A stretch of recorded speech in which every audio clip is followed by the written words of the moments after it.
పిల్లలు, మీ అందరికీ ఈనాటి ఈ అద్భుతమైన కథావివరణకు స్వాగతం. ఈరోజు మనం ఎంతో పాతకాలపు, అలాగే ఎంతో ఉత్తేజకరమైన ఒక గొప్ప చరిత్రను తెలుసుకోబోతున్నాం. సరే, ఇక ఏమాత్రం ఆలస్యం చేయకుండా దీనిలోకి వెళదాం. ఈ అద్భుతమైన కథ పేరే కాపరి రాయి, దావీదు మరియు గొలియాతు. ఒకసారి ఆలోచించండి, అసలొక చిన్న బాలుడు అంత భయంకరమైన కొండలాంటి భారీ రాక్షసుణ్ణి ఎలా ఓడించి ఉంటాడు? వినడానికే ఎంతో ఆశ్చర్యంగా ఉంది కదూ. ఒకవైపు కత్తి పట్టుకోవడం కూడా సరిగ్గా తెలియని పసివాడు, మరోవైపు చూస్తేనే అందర్నీ గజగజ వణికించే ఒక క్రూరమైన రాక్షసుడు. అసలీ అసాధ్యమైన విజయం ఎలా సాధ్యమైందో ఇప్పుడు మనం చూద్దాం. మొదటి విభాగం: దావీదు అనే చిన్న బాలుడు, ధైర్యవంతుడైన కాపరి. అందమైన ఇశ్రాయేలు దేశంలో పచ్చని పొలాల మధ్య ప్రశాంతంగా, చాలా సంతోషంగా తన గొర్రెలను కాసుకునే ఒక బాలుడే మన కథానాయకుడు దావీదు. ఇక్కడ ఆసక్తికరమైన విషయమేమిటంటే, దావీదు కేవలం ఒక సాధారణ బాలుడు మాత్రమే కాదుండోయ్, తన లోపల అపారమైన ధైర్యం దాగి ఉంది. దేవుడు తనను ఎప్పుడూ కాపాడుతాడు అని దేవునిమీద అతనికి అత్యంత బలమైన నమ్మకముండేది. ఏ కష్టమొచ్చినా దేవుడు వదిలిపెట్టడు అని పూర్తిగా విశ్వసించేవాడు. రెండవ విభాగం: గొలియాతు యొక్క భయంకరమైన సవాలు, ఫిలిష్తీయుల రాక్షసుడు. ఇశ్రాయేలీయులకు ఫిలిష్తీయులకు మధ్య ఒక భయంకరమైన యుద్ధం జరుగుతున్న సమయంలో ఇశ్రాయేలీయుల ముందు ఒక అతిపెద్ద సమస్య వచ్చి నిలబడింది. అదే గొలియాతు అనే రాక్షసుడు. 9 అవును, ఆ గొలియాతు ఎత్తు దాదాపు 9 అడుగులుండేది. ఊహించుకోండి, ఒక మామూలు మనిషి కంటే ఎంతో ఎత్తు, భారీ కండలు తిరిగిన శరీరంతో వాణ్ణి చూడటానికే గుండెల్లో వణుకు పుట్టేలా ఉండేవాడు. ఈ గొలియాతు రోజూ ఇశ్రాయేలు సైన్యం ముందుకు వచ్చి తన పెద్ద గొంతుతో గర్జిస్తూ ఇలా సవాలు విసిరేవాడు. ఏయ్, మీలో ఎవరైనా నాతో యుద్ధం చేయగలరా? ఒకవేళ మీలో ఎవరైనా నా ముందుకు వచ్చి నన్ను ఓడిస్తే మేము మీకు దాసులవుతాము అని అరిచేవాడు. ఆ భయంకరమైన గొంతు విని రాజు సౌలు, అక్కడున్న సైనికులందరూ ప్రతిరోజూ వణికిపోయేవాళ్లు. మూడవ విభాగం: రాజుతో దావీదు ధైర్యం, యుద్ధానికి ముందుకు రావడం. తన అన్నలకు భోజనం ఇవ్వడానికి వచ్చిన దావీదుకు ఆ రాక్షసుడు దేవుని సైన్యాన్ని అవమానించడం అస్సలు నచ్చలేదు. ఏమాత్రం భయపడకుండా నేరుగా రాజు సౌలు వద్దకు వెళ్లి ఆ గొలియాతును చూసి ఎవ్వరూ భయపడాల్సిన అవసరం లేదని ధైర్యం చెప్పాడు.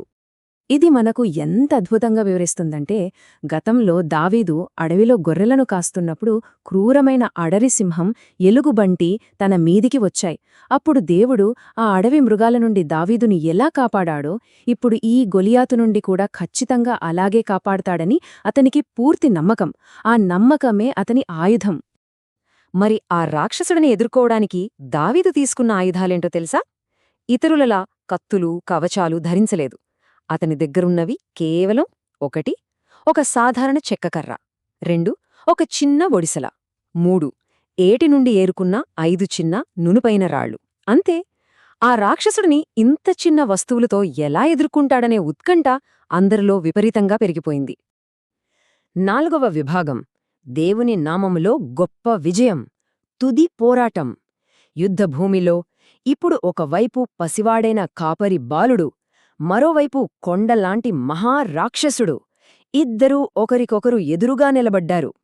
దావీదును చూసి గొలియాతు పగలబడి నవ్వాడు, ఎంతో అహంకారంతో, పెద్ద గొంతుతో. ఏమిటి, ఒక కుక్కను కొట్టినట్లు నువ్వు నన్ను కొట్టడానికి కర్రలతో వస్తున్నావా? నేను నిన్ను ఇప్పుడే ఇక్కడే చంపేస్తాను అని ఎగతాళి చేశాడు. ఆ రాక్షసుడికి తన కండబలం మీద అంత గర్వమన్నమాట. కాని దావీదు ఏమాత్రం వణకలేదు. ఎంతో ఉత్సాహంగా, ఏమాత్రం భయం లేకుండా గొలియాతు కళ్ళలోకి సూటిగా చూస్తూ ఇలా అన్నాడు: నువ్వు కత్తితోనూ ఈటెతోనూ నామీదకు వస్తున్నావు. అయితే నేను సైన్యములకు అధిపతియొగు యెహోవా దేవుని నామమున నీమీదకు వస్తున్నాను. దావీదు మాటల్లో ఎంత ధైర్యముందో చూశారా? దేవునిపై ఆ నమ్మకమే అతని అసలైన బలం. ఆ తర్వాత కంటి రెప్పపాటులో అంతా జరిగిపోయింది. దావీదు తన సంచిలోంచి ఒక రాయిని తీసి వడిసెలో పెట్టి గాలిలో ఎంతో బలంగా గిరగిలా తిప్పికొట్టాడు. ఆ రాయి వేగంగా వెళ్లి సరిగ్గా గొలియాతు నుదుటి మధ్యలో బలంగా తగిలింది. అంతే, ఆ ఒక్క దెబ్బకు ఆ మహారాక్షసుడు కుప్పకూలిపోయాడు. ఎలాంటి ఆయుధాలు లేకుండా కేవలం దేవుని సహాయంతో ఒక చిన్న బాలుడు మహారాక్షసుణ్ణి ఓడించాడు. ఇది నిజంగా ఊహకందని అద్భుతం కదూ. 5వ విభాగం పిల్లలు నేర్చుకోవలసిన ముఖ్యమైన విషయాలు, కథలోని నీతి. ఇంత గొప్ప అద్భుతమైన చరిత్ర నుండి మనం నేర్చుకోవలసిన ఆధ్యాత్మిక పాఠాలు ఎన్నో ఉన్నాయి. అవేమిటో ఇప్పుడు మనం తెలుసుకుందాం. కాబట్టి ఇక్కడ మనం గుర్తుంచుకోవాల్సిన అతి ముఖ్యమైన విషయం ఏమిటంటే ఈ 3 పాయింట్లు. మొదటిది, భయమొద్దు.